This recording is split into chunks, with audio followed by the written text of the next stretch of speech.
श्रीमद् भगवत गीता के 6ठे अध्याय में हमने जाना कि एक योगी क्या होता है और योगी कैसे बना जाता है। भगवत गीता के 7वें अध्याय में हम जानेंगे कि भगवान किस तरह से इस संसार को चलाते हैं, भगवान को कौन से भक्त बहुत अच्छे लगते हैं, इंसान भगवान को क्यों नहीं जान पाता है, भगवान को कैसे प्राप्त किया जा सकता है। नमस्कार साथियों, स्वागत है आपका एक बार फिर से मोटिवेशनल स्पार्क चैनल की नई सीरीज़ में जिसका नाम है भगवत गीता की सीख। अगर आप इस चैनल पर नए हो तो हमारे चैनल को सब्सक्राइब करके घंटी के बटन को ज़रूर दबा दें, जिससे आपको हमारे चैनल की नई वीडियोज़ की नोटिफिकेशन मिलती रहे, क्योंकि हम आपके लिए ज्ञानवर्धक और मोटिवेशनल वीडियोज़ इस चैनल पर लाते रहते हैं। तो चलिए विस्तार से जानते हैं कि श्रीमद् भगवत गीता के 7वें अध्याय से मिलने वाली सीख और शिक्षाओं के बारे में बहुत ही आसान और सरल भाषा में।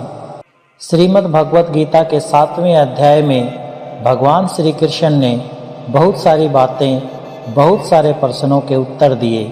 उन्होंने समझाया कि मुझ तक पहुँचने के 2 रास्ते हैं, ज्ञान योग तथा निष्काम कर्म योग। भगवान ने बताया कि कर्म या यज्ञ करने की विधि क्या है, तरीका क्या है, ध्यान कैसे करना चाहिए। बहुत सारे सवालों के जवाब दिए। वर्ण संकर क्या है, अवतार क्या है, कब प्रभु के दर्शन होते हैं, बहुत सारी बातें। ये अध्याय भगवान की शक्तियों के भौतिक और आध्यात्मिक आयामों के वर्णन के साथ आरंभ होता है। श्री कृष्ण व्यक्त करते हैं कि ये सब उन्हीं से प्रकट होते हैं और धागे में गुथे मोतियों की भांति उनमें स्थित रहते हैं। वे समूची सृष्टि के स्रोत हैं और ये सब उन्हीं में पुनः विलीन हो जाते हैं। उनकी प्राकृत शक्ति माया पर विजय प्राप्त करना अत्यंत दुष्कर है, लेकिन वे जो भगवान के शरणागत हो जाते हैं वे उनकी कृपा प्राप्त करते हैं और इस पर सरलता से विजय पा लेते हैं। आगे श्री कृष्ण उनके शरणागत न होने वाले 4 प्रकार के लोगों और उनकी भक्ति में तल्लीन रहने वाले 4 प्रकार के लोगों का वर्णन करते हैं। वे अपने भक्तों में उन्हें अत्यंत प्रिय मानते हैं जो अपने मन और बुद्धि को उनमें विलय कर ज्ञान में स्थिर होकर उनकी आराधना करते हैं। कुछ लोग जिनकी बुद्धि सांसारिक कामनाओं द्वारा हर ली जाती है, वे स्वर्ग के देवताओं की शरण में जाते हैं, किंतु ये स्वर्ग के देवता केवल अस्थायी भौतिक सुख प्रदान कर सकते हैं और इन क्षणभंगुर सुखों को भी वे भगवान से शक्तियां प्राप्त होने पर ही प्रदान कर सकते हैं। इस प्रकार से भक्ति का उपयुक्त लक्ष्य स्वयं भगवान है। श्री कृष्ण पुष्टि करते हैं कि वे परम सत्य हैं, अंतिम गंतव्य या सिद्धि है और सर्वज्ञ, सर्वव्यापक और सर्वशक्तिमान जैसे शाश्वत दिव्य गुणों से संपन्न है, क्योंकि उनका वास्तविक स्वरूप उनकी दिव्य योग माया शक्ति के आवरण द्वारा आच्छादित रहता है और इसलिए उनके अविनाशी दिव्य स्वरूप को सब नहीं जान सकते। यदि हम उनकी शरण ग्रहण करते हैं तब वे हमें उन्हें जानने का अपना दिव्य ज्ञान प्रदान करते हैं और उनको जानकर हम भी आत्मज्ञान और कार्मिक गतिविधियों के क्षेत्र का ज्ञान प्राप्त कर लेते हैं। भगवान श्री कृष्ण कहते हैं कि हे अर्जुन, अब मैं तुम्हारे समक्ष इस ज्ञान और विज्ञान को पूर्णतः प्रकट करूंगा, जिसको जान लेने पर इस संसार में तुम्हारे जानने के लिए और कुछ शेष नहीं रहेगा। हजारों में से कोई एक मनुष्य सिद्धि के लिए प्रयत्न करता है और सिद्धि प्राप्त करने वालों में से कोई एक बिरला ही वास्तव में मुझे जान पाता है। हे अर्जुन, पृथ्वी, जल, अग्नि, वायु, आकाश, मन, बुद्धि और अहंकार, ये सब मेरी प्राकृत शक्ति के 8 तत्व हैं। ये मेरी अपार शक्तियां हैं, किंतु हे महाबाहु अर्जुन, इनसे अतिरिक्त मेरी पराशक्ति है। ये जीव शक्ति है जिसमें देहधारी आत्माएं सम्मिलित हैं, जो इस संसार के जीवन का आधार है। ये जान लो कि सभी प्राणी मेरी इन दो शक्तियों द्वारा उत्पन्न होते हैं। मैं संपूर्ण सृष्टि का मूल कारण हूँ और ये पुनः मुझ में विलीन हो जाती है। हे अर्जुन, मुझसे श्रेष्ठ कोई नहीं है। सब कुछ मुझ पर उसी प्रकार से आश्रित है जिस प्रकार से धागे में गुथे मोती। हे कुंती पुत्र, मैं जल का स्वाद हूँ, सूर्य और चंद्रमा का प्रकाश हूँ। मैं वैदिक मंत्रों में पवित्र अक्षर ओम हूँ। मैं ही अंतरिक्ष की ध्वनि और मनुष्यों में सामर्थ्य हूँ। मैं पृथ्वी की शुद्ध सुगंध और अग्नि में दमक हूँ। मैं सभी प्राणियों में जीवन शक्ति हूँ और तपस्वियों का तप हूँ। हे अर्जुन, ये समझो कि मैं सभी प्राणियों का आदि बीज हूँ। मैं बुद्धिमानों की बुद्धि और तेजस्वियों का तेज हूँ। हे भरत श्रेष्ठ, मैं बलवान पुरुषों का काम और आसक्ति रहित बल हूँ। मैं वो काम हूँ जो धर्म या धर्म ग्रंथों की आज्ञाओं के विरुद्ध नहीं है। भगवान श्री कृष्ण कहते हैं कि ये जो प्रकृति है ये 3 गुण वाली है। वे इसको परिभाषित करते हैं। वे कहते हैं कि 3 प्रकार के प्राकृतिक गुण, सतोगुण, रजोगुण, तमोगुण मेरी शक्ति से ही प्रकट होते हैं। ये सब मुझ में है, लेकिन मैं इनसे परे हूँ। माया के 3 गुणों से मोहित इस संसार के लोग मेरे नित्य और अविनाशी स्वरूप को जान पाने में असमर्थ होते हैं। प्रकृति के 3 गुणों से युक्त मेरी दैवीय शक्ति माया से पार पाना अत्यंत कठिन है, किंतु जो मेरे शरणागत हो जाते हैं वे इसे सरलता से पार कर जाते हैं। 4 प्रकार के लोग मेरी शरण ग्रहण नहीं करते। वे जो ज्ञान से वंचित हैं, वे जो अपनी निकृष्ट प्रवृत्ति के कारण मुझे जानने में समर्थ होकर भी आलस्य के अधीन होकर मुझे जानने का प्रयास नहीं करते, जिनकी बुद्धि भ्रमित है और जो आसुरी प्रवृत्ति के हैं। हे भारत श्रेष्ठ अर्जुन, 4 प्रकार के पवित्र लोग मेरी भक्ति में लीन रहते हैं। कोई दुख और संकट में याद करने वाला, कोई ज्ञान की जिज्ञासा रखने वाला अर्थात मुझे जानने की इच्छा रखने वाला जिज्ञासु, कोई संसार के स्वामित्व की अभिलाषा रखने वाला और कोई जो पहले से ही मुझे जानने वाला परम ज्ञान में स्थिर ज्ञानी है।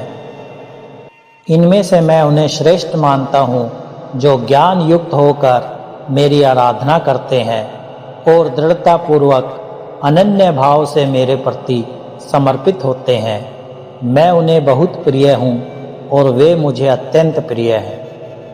वास्तव में वे सब जो मुझ पर समर्पित है निसंदेह महान है, लेकिन जो ज्ञानी है और स्थिर मन वाले हैं और जिन्होंने अपनी बुद्धि मुझ में विलय कर दी है और जो केवल मुझे ही परम लक्ष्य के रूप में देखते हैं, उन्हें मैं अपने समान ही मानता हूँ।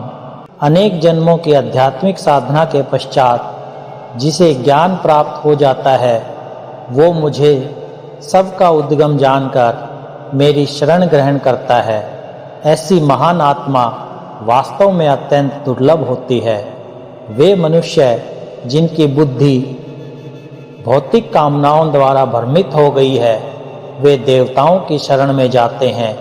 अपनी अपनी प्रवृत्ति के अनुसार वे देवताओं की पूजा करते हैं और इन देवताओं को संतुष्ट करने के लिए वे धार्मिक कर्म कांडों में संलग्न रहते हैं। भक्त श्रद्धा के साथ स्वर्ग के देवता जिस रूप की पूजा करना चाहता है, मैं ऐसे भक्त की श्रद्धा को उसी रूप में स्थिर करता हूँ। श्रद्धा युक्त होकर ऐसे भक्त विशेष देवता की पूजा करते हैं और अपनी वांछित वस्तुएं प्राप्त करते हैं, किंतु वास्तव में ये सब लाभ मेरे द्वारा ही प्रदान किए जाते हैं। किंतु ऐसे अल्पज्ञानी लोगों को प्राप्त होने वाले फल भी नश्वर होते हैं। जो लोग देवताओं की पूजा करते हैं वे देवलोकों को जाते हैं, जबकि मेरे भक्त मेरे लोक को प्राप्त करते हैं।